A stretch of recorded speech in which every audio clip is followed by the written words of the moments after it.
Čo sa stane, ak si dáš ľadovú sprchu každý deň 30 dní? Prvý deň ťa voda trafí ako facka.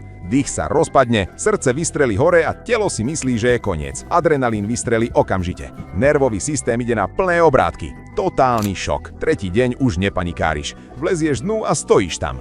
Koža sa stiahne, zuby drkocú, ale hlava je ostrá.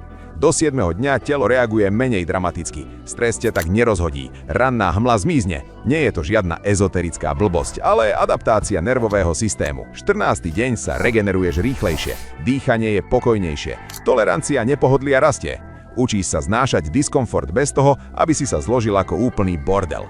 Chlad je kontrolovaný, nie panika. 30. deň vstúpiš bez váhania. Srdce sa upokojí rýchlejšie než na začiatku. Hlava zostáva stabilná pod tlakom.